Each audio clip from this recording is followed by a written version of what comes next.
쿠팡 플레이의 오리지널 시리즈 안나를 보다 보면 수지라는 배우의 새로운 모습을 볼 수가 있습니다. 저 개인적으로는 그녀의 연기 인생에서 가장 인상적인 모습이 아닐까라는 생각이 드는데, 어쩌면 이 작품 이후 더 다양한 작품에 도전할 수 있는 포인트가 될 수 있을 것이다 라는 생각이 듭니다. 사실 그녀가 이전 작품들에서 크고 작은 연기력 논란들이 조금 있었는데, 사실 연기력이 아주 뛰어나다면 소화할 수 있는 배역의 범위가 넓어졌을 겁니다. 하지만 비교적 젊은 배우가 넓은 스펙트럼을 가진다는 것은 사실 쉽지 않은 일이죠. 그런 시각에서 봤을 때 수지라는 배우가 가지고 있는 이미지와는 조금은 다른 시도를 해보려고 했던 것은 아닐까라는 생각도 듭니다. 저 개인적으로는 스타트업이라는 드라마의 서달미라는 배역과 상당히 잘 어울리는 모습이었고, 이번 안나도 상당히 잘 어울리는 작품을 선택했다라는 생각이 듭니다. 특히나 어느 순간부터는 연기를 위해서 자신을 내려놓았다라는 것이 좀 보이기 시작을 해서 앞으로 그녀의 작품 활동이 상당히 기대가 됩니다. 자, 드라마에 대한 간단한 소개를 하자면, 싱글라이더를 연출했던 이주연 감독이 드라마를 연출했습니다.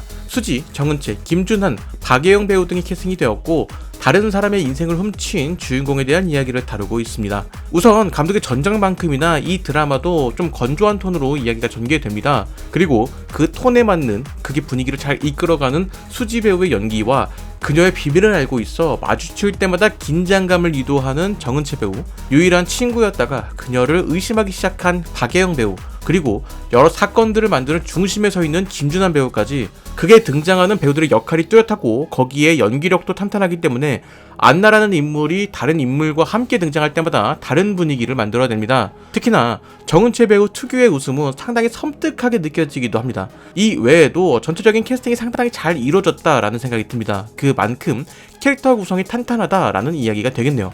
드라마의 내용도 상당히 흥미롭습니다. 극중 유미이자 안나라는 캐릭터가 가지고 있는 특징이 이 드라마의 핵심이 될 것 같습니다. 불안한 어린 시절을 보냈지만 나름 영어도 할 수 있고 수어도 할 수 있고, 무엇보다 자신이 하고자 하는 것을 이뤄내려는 능력이 있습니다. 어릴 적에는 발레와 공부를 모두 잘했기 때문에 충분히 능력이 있는 그런 인물로 보인다는 것이죠. 하지만 불의의 사고로 인해서 그녀의 인생은 무너지기 시작했습니다. 어쩌면 그것도 그녀의 탓이라고만 할 수는 없을지도 모릅니다.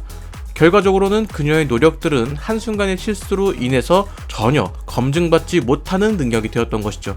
그로 인해서 그녀는 스펙이 전혀 없는 인물이 되었습니다. 그랬던 그녀가 사소한 거짓말을 시작으로 하여서 거짓된 스펙으로 자신의 능력을 발휘하게 됩니다. 그런 이야기를 통해서 과연 스펙이라는 것이 그 사람의 모든 것을 알 수 있는 것인가?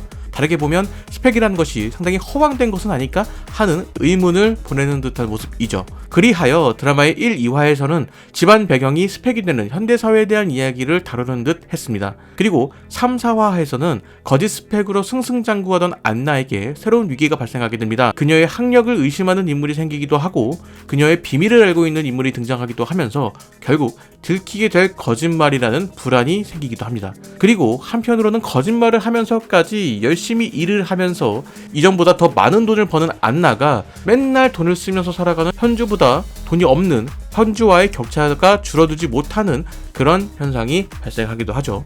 남들에게 꿀리지 않기 위해서 거짓말을 하는 안나와 전혀 꿀릴 것이 없어서 거짓말을 할 필요가 없던 현주 사이에 어느 순간 변화가 생기기도 합니다. 결국 사람은 무언가를 얻기 위해서 거짓말을 하는 것이죠. 그래서 저는 이 지점이 상당히 흥미롭게 느껴집니다. 더불어 드라마가 시청자들이 원하는 것이 이루어지는 것처럼 연출을 하는 그런 방식이 상당히 좋습니다. 기대와 실망과 긴장을 오고 가게 만드는 드라마라고 할 수가 있을 것 같습니다. 인상적인 점 하나만 말씀을 드리자면, 드라마가 시작할 때 안나의 대사와 함께 썰매를 끌고 가는 안나의 모습이 나옵니다. 아직까지는 어떤 이야기를 하는 것인지 단정 지을 수는 없지만, 개인적인 추측으로는 그곳에서 살아가는 유미의 모습이 나오지 않을까 싶습니다. 흔히들 어디에 던져놓아도 살아갈 사람이다 라는 표현을 하는 것처럼, 차 사고를 당한 유미는 이것을 기회 삼아 아무도 없는 곳에서 혼자 살아가려고 했던 것은 아닐까라는 생각이 듭니다. 그리고 누군가가 유미를 발견하게 되었을 때 생각보다 잘 꾸며놓고 나름 잘 살고 있다라는 것처럼 볼 수도 있다는 것이죠. 스펙도 집안 배경도 필요 없는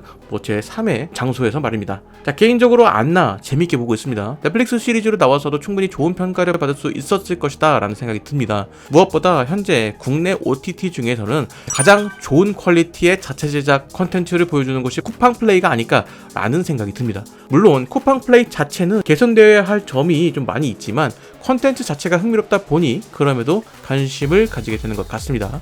자, 여러분들은 쿠팡 플레이의 안나 어떻게 보셨나요? 댓글로 남겨주시면 감사하겠습니다. 저는 다른 이야기로 돌아오도록 하겠습니다.